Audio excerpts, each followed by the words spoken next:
Good morning, folks. This is Deb.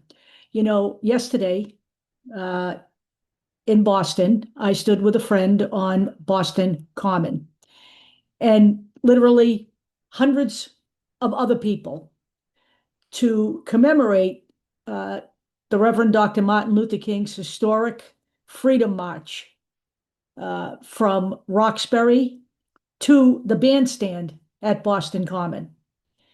That took place in 1965, and the march was to bring demands for fairness in education, housing, and employment for the Black community of Boston. Now, something that probably a lot of people don't know is that uh, Dr. King and Coretta Scott King met and fell in love in Boston. And we also took the time yesterday to acknowledge our racist roots here. And we are in a very different place in Boston and in Massachusetts than we ever have been in our history. And that's largely because we have an administration in place that is committed to fairness and equality for all in Massachusetts. It is why we accept immigrants that are sent here by red states and work with them to find employment. Okay, now a lot of races still exist in Boston. And they are more prominent now that Donald Trump is back in and more vocal now than that Donald Trump is back in.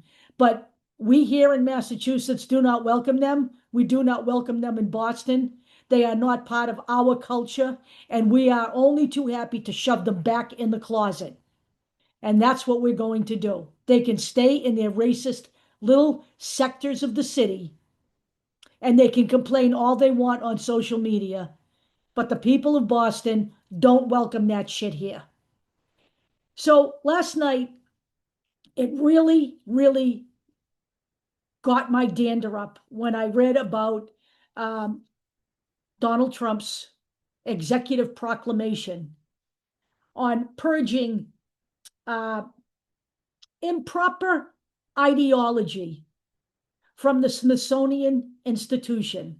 And one of the museums within the Smithsonian's collection of museums that he singled out was the National Museum of African American History and Culture. He wants the improper ideology gone. So, to that end, he has appointed an attorney, Lindsay Halligan, to work with J.D. Vance to remove improper ideology from the Smithsonian properties. So what is improper ideology? Well, this is how Halligan describes it, and I'm quoting her directly.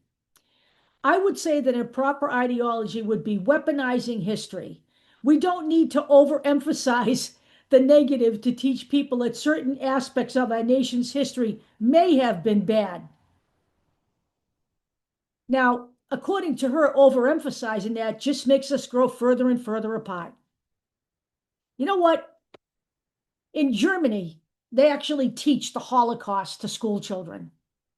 Here in America, Donald Trump is trying to whitewash our entire history because slavery may have been bad. Slavery was hideous. Not only did we come into this country, wipe out all of the Native Americans. By the way, the Native Americans are the only people that can claim to be true Americans. We all came from somewhere else. Our ancestors all came from somewhere else. Okay? And then not only did we wipe out the Native Americans, but then we took boats and went to Africa and snatched people away from their families and brought them back to America so they could slave for the white man. I'd call that bad. I'd call that a bad history. And I'd call that a history I would want my children to understand so that we don't make these mistakes again. So when Donald Trump tells you that this is weaponizing history, that's code word for I am a racist. Don't let anyone tell you otherwise. Donald Trump is a racist. His old man, Fred, was a racist landlord. Woody Guthrie wrote a song about Old Man Trump. He never got to sing it, but Tom Morello of Rage Against the Machine eventually did record it. In the YouTube video, I'll put the link into that song. Lindsay Halligan, as an attorney, is a racist. Okay? J.D. Vance is a racist. And by the way, the entirety of the GOP who sits back silently while this happens is racist. Anyone who tells you otherwise, you can tell them to go to hell. They're gaslighting you. They're gaslighting you because what they are doing is whitewashing American history under the guise of the fact that our history has been weaponized. That's their favorite word, weaponized.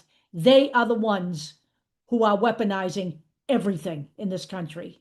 Everything. It's not like the Black History Museum is the only one. It's not. But in light of where I was yesterday, it really outraged me. Now, 2 books have already been returned to Dr. Amos Brown. He loaned those books to the museum when it opened.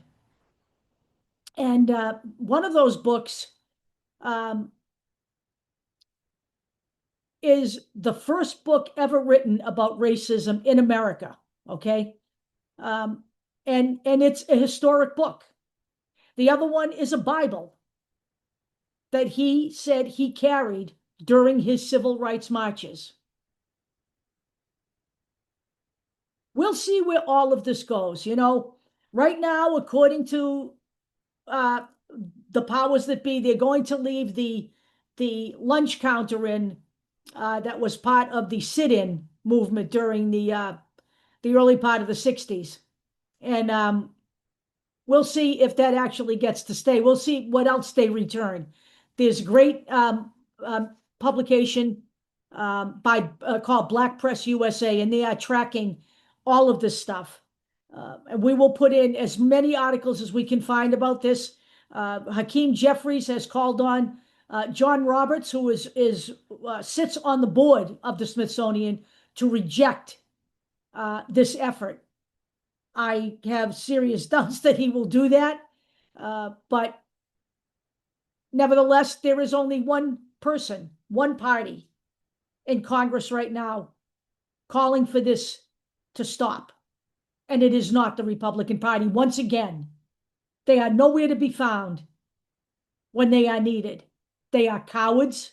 They are racist by virtue of the fact that they are condoning what Donald Trump is trying to do here. I will talk to you all later.